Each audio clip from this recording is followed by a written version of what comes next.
Clerk.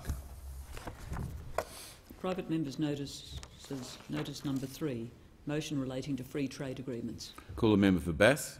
Thank you, Deputy Speaker, and I move the motion relating to free trade agreements in the terms in which it appears on the notice paper. The member for Bass.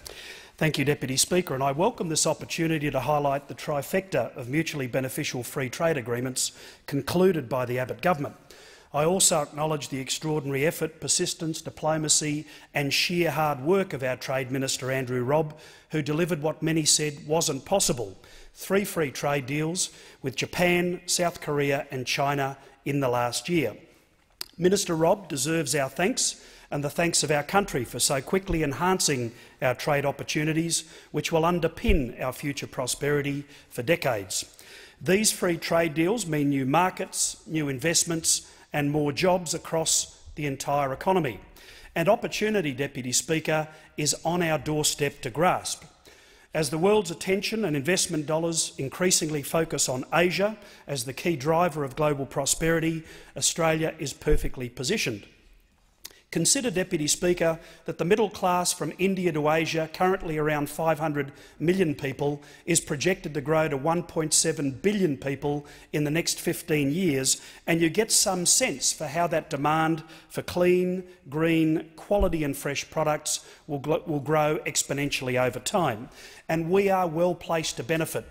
Here we are sitting astride the Indian and the Pacific Oceans, adjacent to that unfolding economic miracle, that tripling of people rising out of poverty and into the middle classes, and we're benefiting from that trade diversification across 3 continents because our free trade deals encompass agreements across North America, South America and Asia.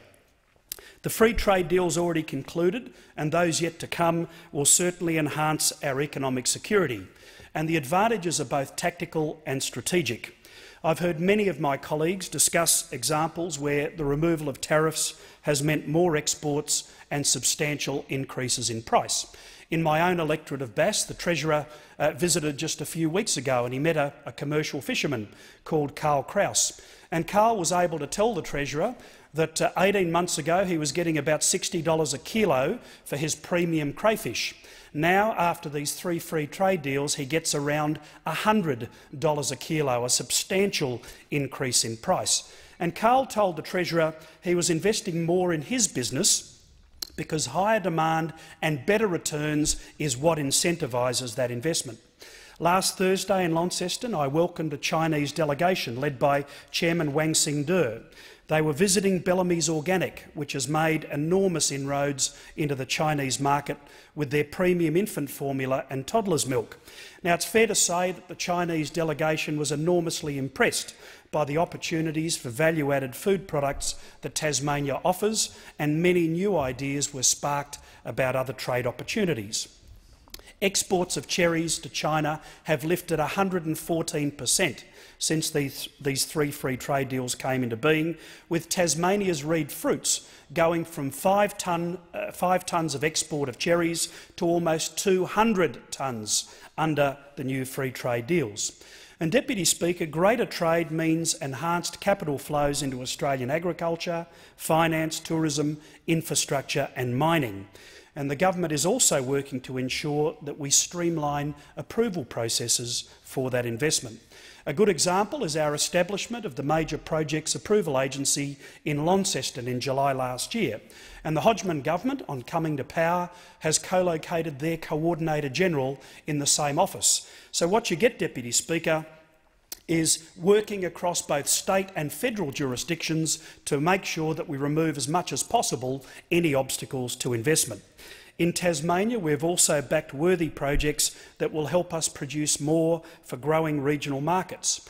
That includes investment in the second tranche of irrigation schemes in Tasmania, $60 million worth of new federal investment, $30 million worth of Tasmanian government investment and $30 million from private investment that will deliver approximately 40,000 additional megalitres of water at 95% reliability in the locations of those projects. The scheme will support viticulture, grazing, irrigated cropping, walnut enterprises, just to name a few. And this investment will allow us to tap into improved export conditions for primary agricultural goods, including dairy, beef, lamb, wine and horticulture, as a result of overseas tariffs being phased out over time. So in conclusion, let me reiterate the continuing importance of trade between nations in general and under Australia's free trade agreements in particular. This important economic interaction underpins our security on so many levels and supports Australia's long-term economic prosperity.